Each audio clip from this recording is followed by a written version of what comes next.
How do you do? I'm John Tacchi and this is Bodytalk.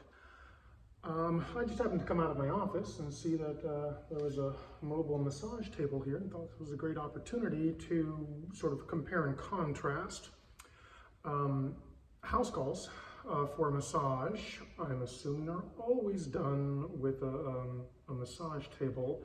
There's definitely ways you can improvise with Thai work and working people on the floor, but as far as I know, the expectation is always the massage therapist brings a table.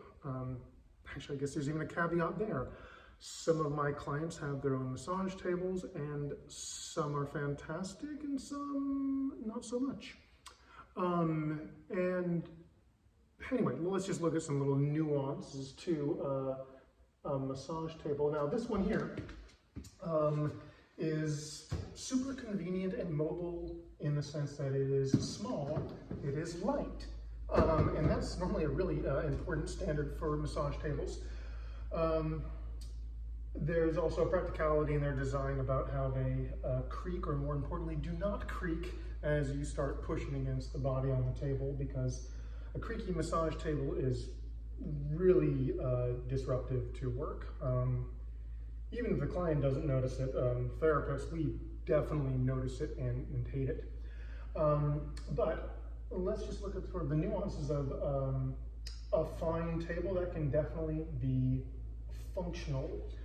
This one does have a unique little facial center hole, but I have actually never used that because I don't have sheets that have a center hole, nor have I seen sheets that have a center hole that accommodate.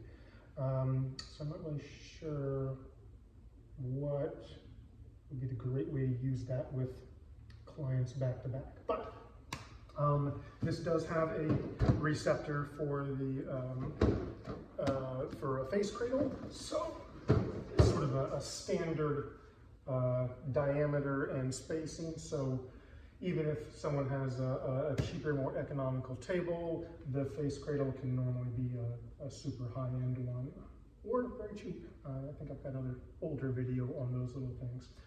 Anyways, mobile massage, normally there's two things that actually discriminate, I find, for a quality of a massage table.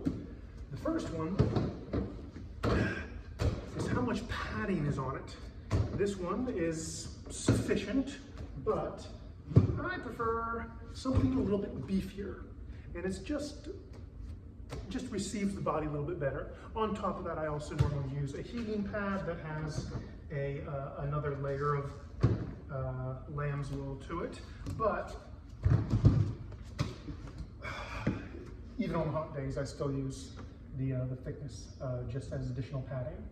And then the other obvious variation beyond the thickness is the width, and that is actually quite an important issue, because when people are lying down on their back, their elbows tend to drift out a bit, and if they're not being supported on the table, then you can't relax.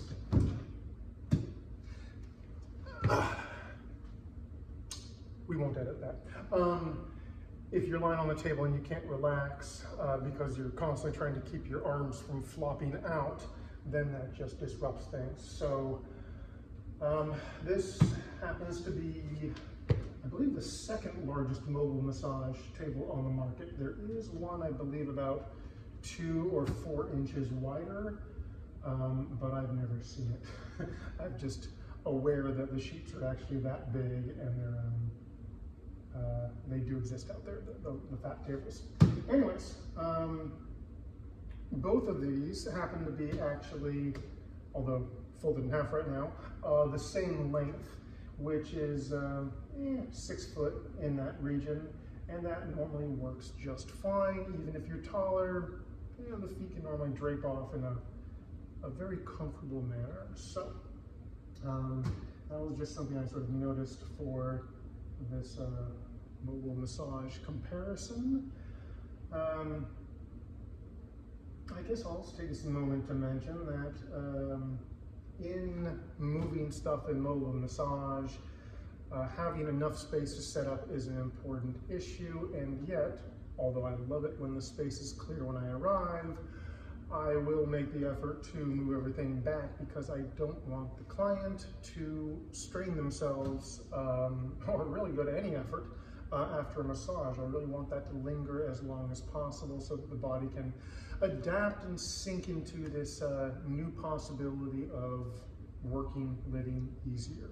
So that's a few pieces about mobile massage tables. Alrighty. I'm John Tacchi, and this has been Bodywork. Thanks for listening.